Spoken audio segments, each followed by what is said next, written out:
What's going on, everybody? Welcome to another edition of the OG Live Wire Waiver Wire Show.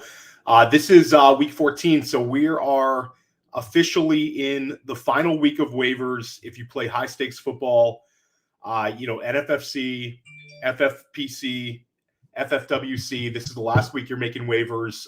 We'll still have some dynasty waivers, but it's been a great run. I appreciate all the support this season, and let's go.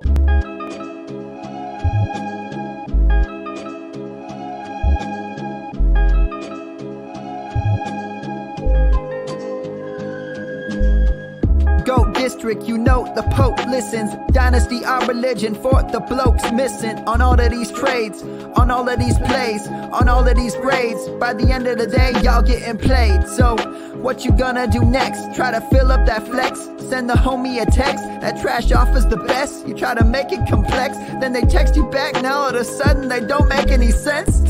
Broaden your horizons, boy. Dynasty's not for the Simons, boy. These trades not for consignment, boy. Respect your opponent, y'all some piranhas, boy. This my advice, from me to you. Open up your cute little podcast queue. Search up GOAT District, my dude. Pop it in your ear, man, y'all know what to do. It's the... And I'll always be traded. And I'll always be traded. And I'll always be trading. Y'all try to betray them, but first you gotta bait them. Fish.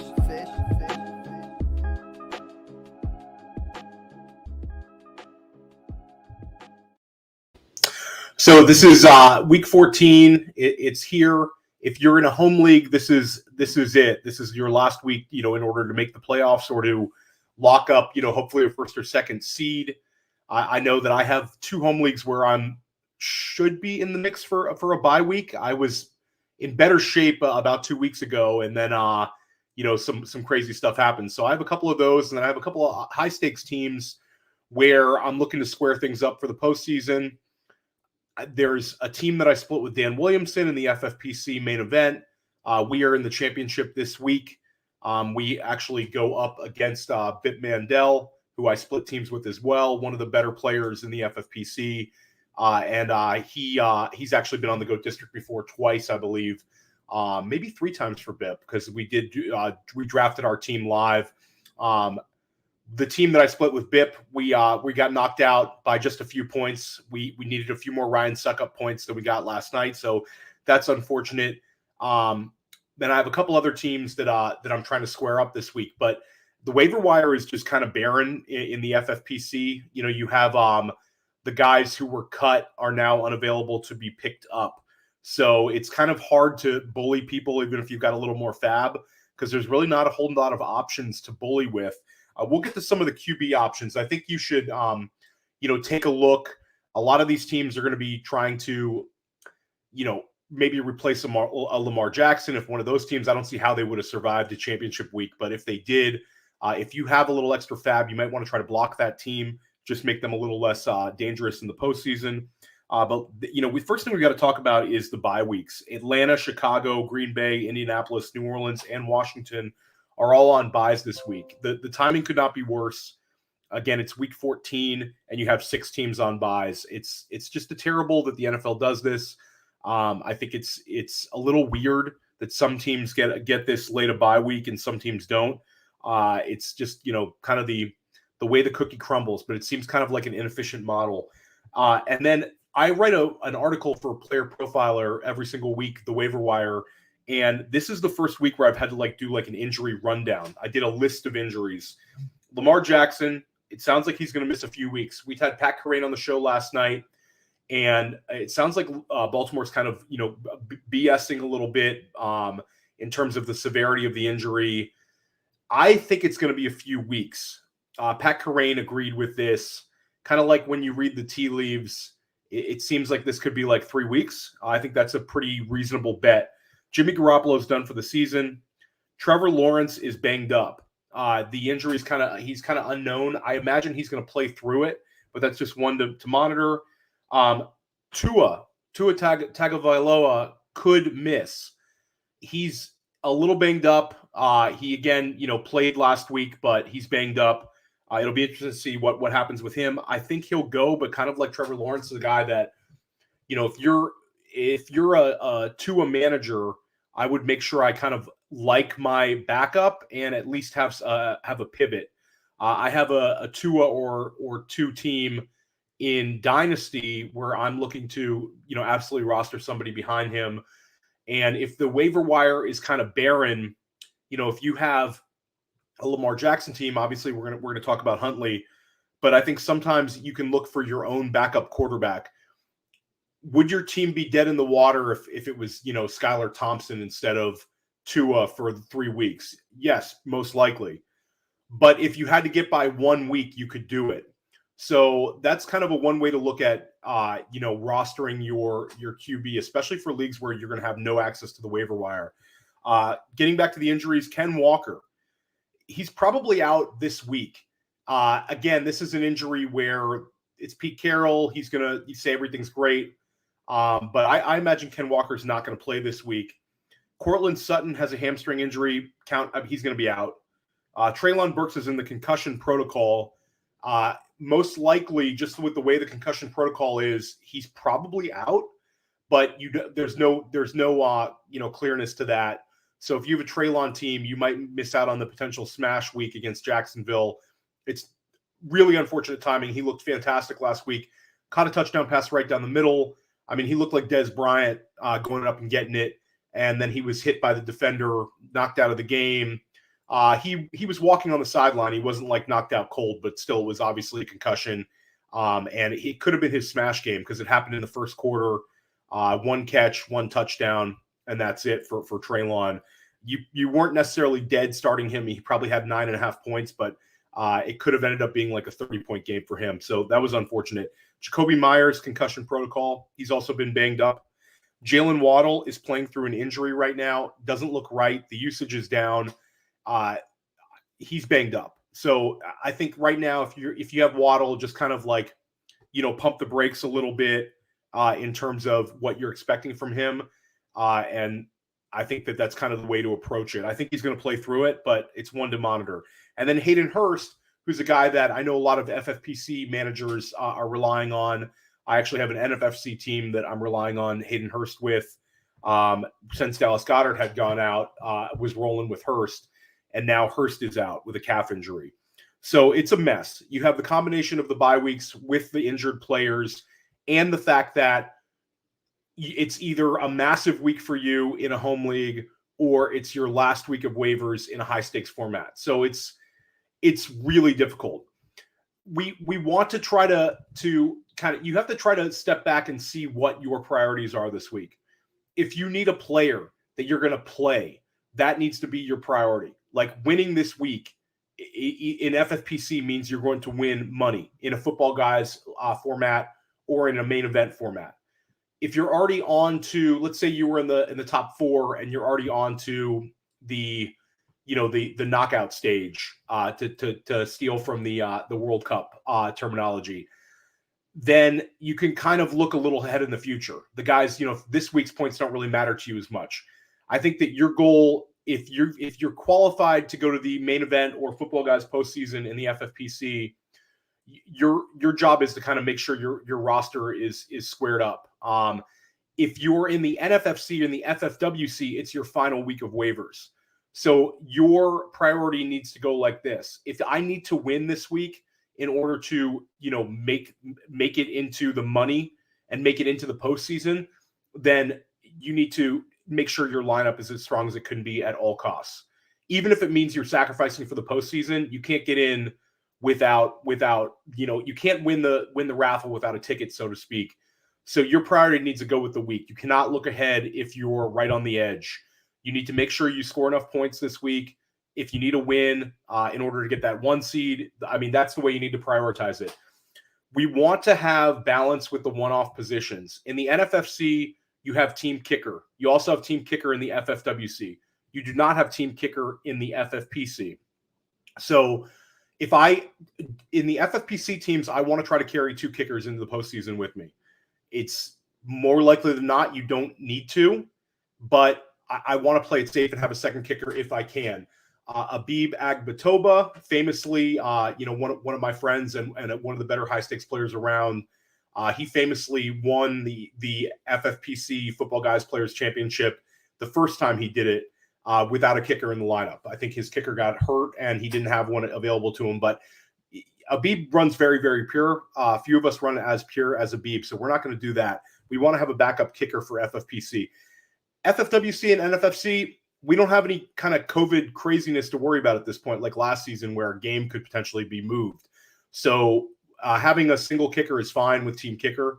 Defenses, I want to roster 2 defenses. I think that you can get by with a single defense, but I want to be able to play the matchups. You never know how injuries are going to go. An impactful injury or 2 on a defense can really limit it. So even if it's an elite defense, so I really want to try to have 2 defenses if possible, if I'm carrying them in. And then I want to make sure that I have some sort of roster balance. I want to have at least 2 tight ends I can play. If that means that I'm rostering my backup tight end, then that's fine. Especially for FFPC players, because the waiver wire is so barren. For NFFC, you can most likely find a tight end. We're going to go over some tight end options, FFWC as well. So basically, you just need to take a step back and really grind this week. Again, it's the last week of waivers. Take some extra time with it. You're still paying attention to podcasts. You're still reading articles.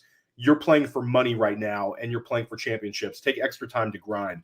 But the waiver wire itself is pretty barren this week. And again, for home league players, if I have a bye, then I'm looking ahead in the future. I'm looking to try to pick up that extra defense to help me in my playoff matchups.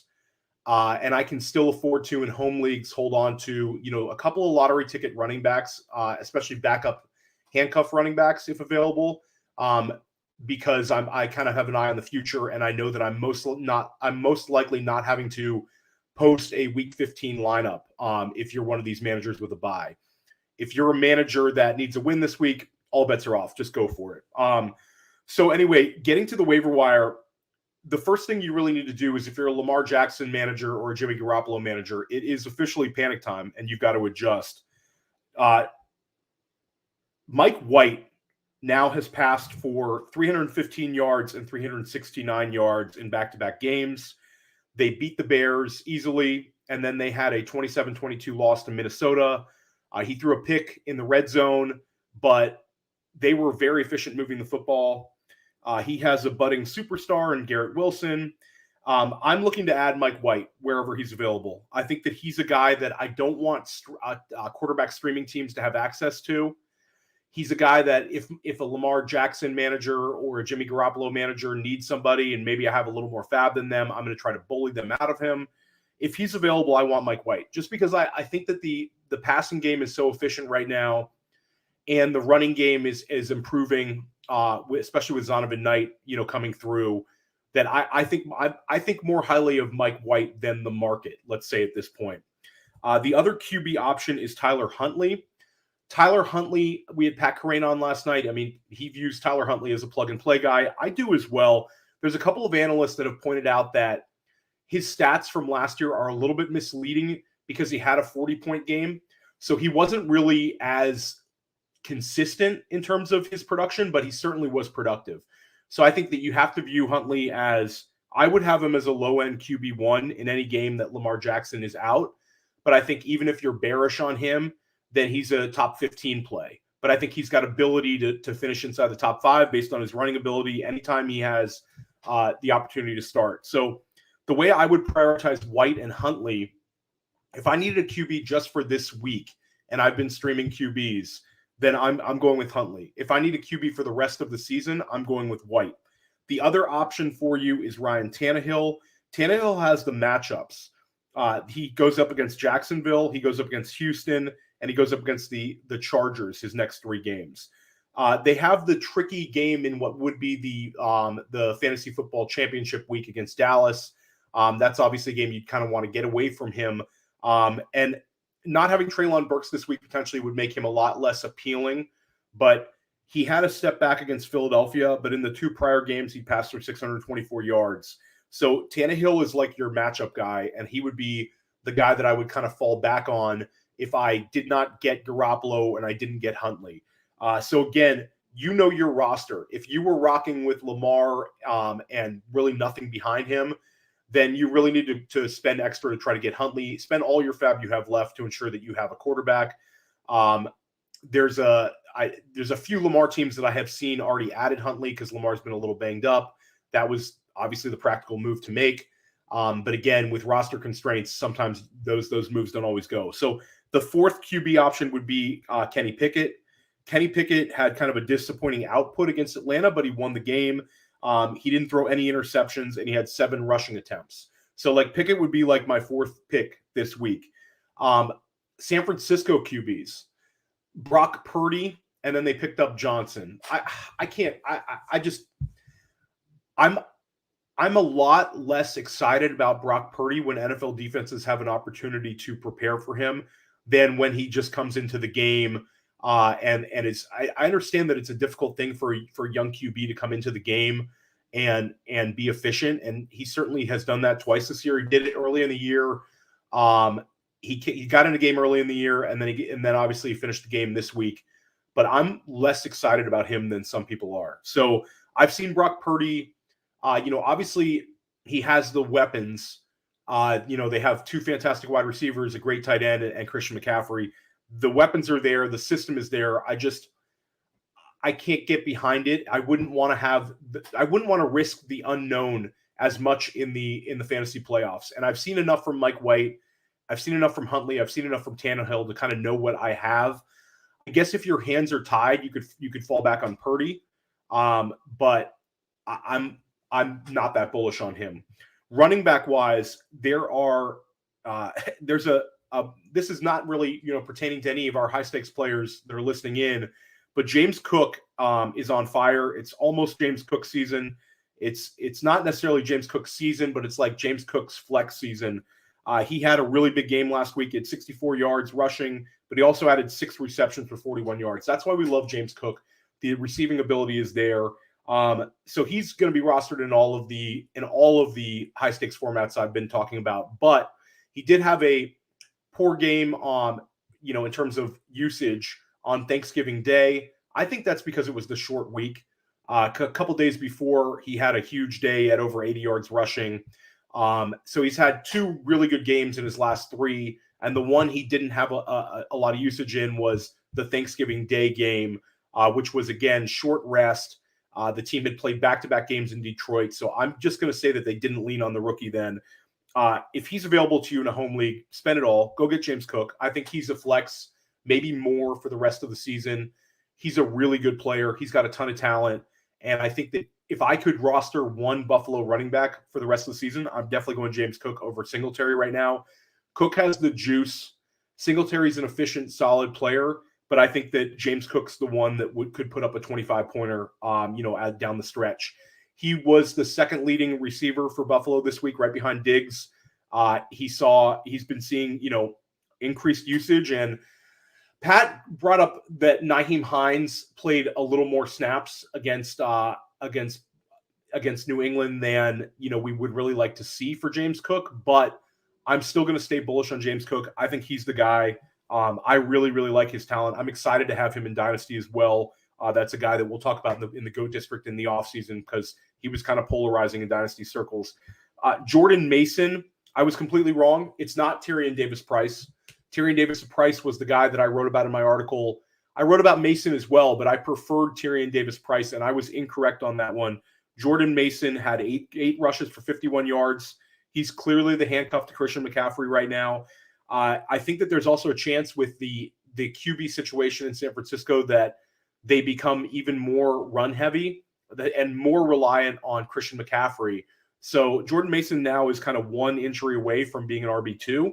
And I think that if you're in dire straits and you need a running back who could hit 10 points this week, I think Mason's that kind of guy. I wouldn't feel comfortable about starting him, but your roster better than I. And I do think that this week, because of all the injuries and because of all the bye weeks, it's not going to take a massive scoring line necessarily to win your matchup. So keep that one in mind. The Seattle running back situation is wild. DJ Dallas kind of seems like the low-hanging fruit here, but he's banged up. Dallas got 10 rushes or so this past weekend. Didn't really do a whole lot. Travis Homer was inactive. Travis Homer's been banged up. And then Tony Jones is technically the fourth string running back, but he was rocking as the third string running back with Homer out. So I really want to pay attention to the practice reports. I want to see what happens at Seattle practice today and see what's going on. This week, again, you have to know your priorities for your team. If I have Ken Walker, I want to make sure that I walk away with one of these guys. Some Ken Walker teams already had one of these guys. So if I have DJ Dallas and Ken Walker, then I'm still trying to maybe add Travis Homer. I would hate to carry 3 running backs. However, you really want that Seattle running back. And I think we're going to know a lot more by this weekend. I somewhat prefer Homer because of the newness of the DJ Dallas injury versus Homer getting over an injury. So for me, the way I would prioritize the fab would be Homer, Dallas, then Jones. However, if DJ Dallas is practicing in full today, I would move that to DJ Dallas, then Homer, then Jones. Jones is the guy I don't really want to spend a whole lot on unless it's a complete dice roll situation and I don't have access to the other two. I'm bullish on Homer. I think he has receiving ability, and I think that he could be an impactful player. So again, I really want to walk away with Dallas or Homer, and Jones would be the fallback option. But all of this can change based on the practice report. So you're really going to have to, if you're in a home league, this is something you really have to decide by tonight. But if you're in an FFWC, NFFC, FFPC situation, take it down to the needle and really try to do as much research over the next, day and a half on who's practicing, what does it sound like out of Seattle for the pecking order this weekend. Again, if I had to do it right now, it would be Homer, then Dallas, and then teardrop Jones. And I think there's scenarios where if you have enough fab and you can bully people and Homer and Dallas are both available, adding both of them is not the worst option. You can always cut one of them on the second waiver wire run if we get some injury news. So on Saturday or Sunday morning, depending on your format, you can drop one of them after you add them. So I think that's the way I would do it. I want to walk away with Homer and Dallas in as many leagues as possible where they are available. Another running back who might be available on some waiver wires is Chuba Hubbard. Hubbard had 65 yards rushing in Carolina's Week 12 win over Denver. He was in a pretty even split with Deonta Foreman. So the way that I look at this situation is Deonta Foreman would be the one that I would bet on being the back in Carolina, that if you had to use a Carolina Panthers running back every week, it would be Foreman. However, they had the bye week, and Hubbard ran for 65 yards. There is a chance that they come out of the bye week looking to get a little bit more out of Hubbard. So I am not sleeping on him right now. I'm looking to add him where available just on the chance. And I think he's a good enough player that he can be on a 20-man roster, and he's not a roster clogger. I think he's a break glass in case of emergency guy. And if Foreman went down, Hubbard would be, borderline RB2.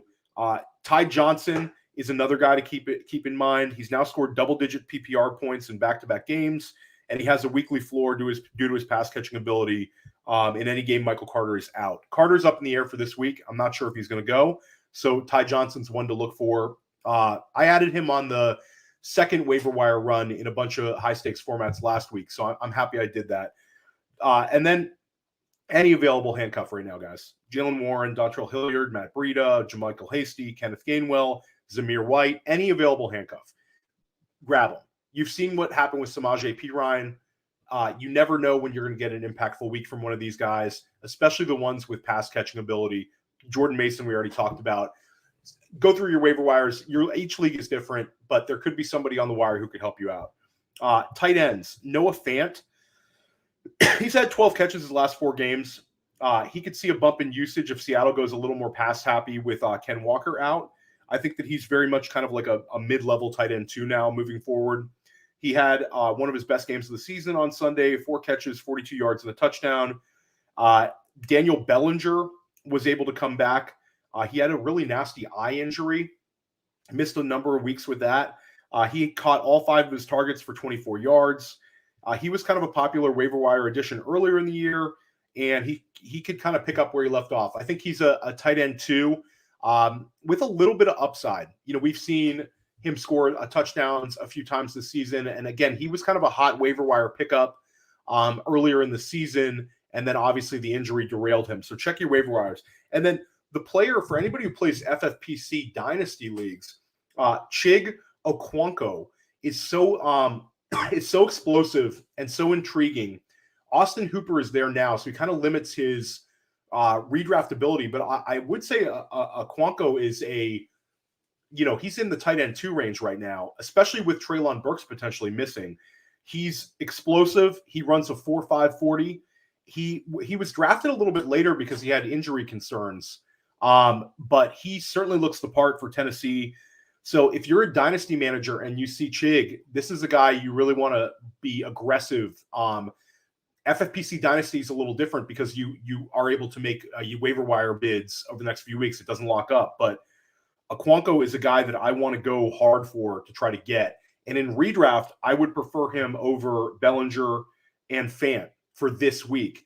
It might go Bellinger for the rest of the season, but just based on the fact that Burks is not playing, based on the fact that Tennessee is playing a very soft Jacksonville defense, and the Titans wide receivers all kind of seem like dust, I think you'll see a lot of Okonkwo and a good amount of Austin Hooper if Treylon Burks is unable to go. So Okonkwo is a guy that I think we'll talk about a lot in the offseason for the GOAT District, and I think he's going to end up becoming kind of a popular, dark horse tight end 2 to draft this year as a guy that people think is going to take a step forward, like a breakthrough type player. Wide receivers, it's Odell Beckham watch. Dallas Cowboys, mixed reports. Jerry Jones says he wants to see him work out.